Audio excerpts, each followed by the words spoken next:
តើពុំមែនបងប្អូនធ្លាប់គេបោកប្រាស់ឬក៏ធ្វើបាបដែរឬទេពុំមែនបងប្អូនត្រូវតែដឹងថាភាពបោកប្រាស់ឬក៏ភាពដែលគេធ្វើបាបយើងនឹងហើយគឺជាអំពើបាបមួយដែលវាចាប់ដើមកែប្រែនៅចិត្តនឹករបស់យើងឲ្យយើងប្រព្រឹត្តអ្វីដែលមិនល្អទៅកាន់អ្នកដទៃអំពើបាបគឺវាតែងតែបោកប្រាស់នៅអារម្មណ៍ឬក៏សតិរបស់យើងឲ្យយើងគិតអ្វីដែលមិនល្អទៅកាន់អ្នកដទៃ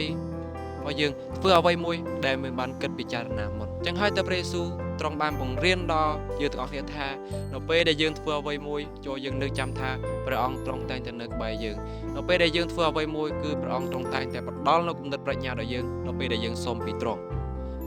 ព្រះយេស៊ូវ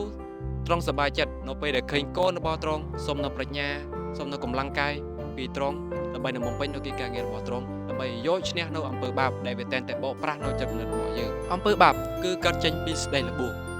បើសិនជាយើងមិនអាចយកឈ្នះលើសេចក្តីល្បួងនឹងបានទេមានន័យថាគឺយើងធ្លាក់ទៅក្នុងសេចក្តីល្បួងរបស់សាតាំងហើយយ៉ាងហើយទើបព្រះយេស៊ូវទ្រង់បានបញ្ជាក់ទៀតថាព្រះអង្គទ្រង់តែងតែនៅក្បែរយើងនៅពេលដែលយើងជួបទុក្ខលំបាកនៅពេលដែលយើងភ័យខ្លាចយ៉ាងណាក៏ដោយក៏ព្រះអង្គទ្រង់តែងតែនៅក្បែរយើងជានិច្ចព្រះយេស៊ូវទ្រង់បានបញ្ជាក់ថាព្រះអង្គទ្រង់នៅក្បែរយើងជានិច្ចមិនថាយើងជួបទុក្ខលំបាកយ៉ាងណាក៏ដោយមិនថាយើងធ្លាក់ទៅក្នុងសេចក្តីល្បួងយ៉ាងណាក៏ដោយនៅពេលដែលយើងត្រូវការទ្រង់ព្រះអង្គទ្រង់តែងតែនៅក្បែរយើងជានិច្ចយើងអាចរកឃើញនៅក្នុងព្រះគម្ពីរម៉ាថាយចំពុក28ខ20ព្រះយេស៊ូវទ្រង់បានមានព្រះបន្ទូលថាព្រះអង្គទ្រង់នឹងនៅក្បែរយើងជារៀងរាល់ថ្ងៃហើយនឹងជារៀងរហូតតទៅ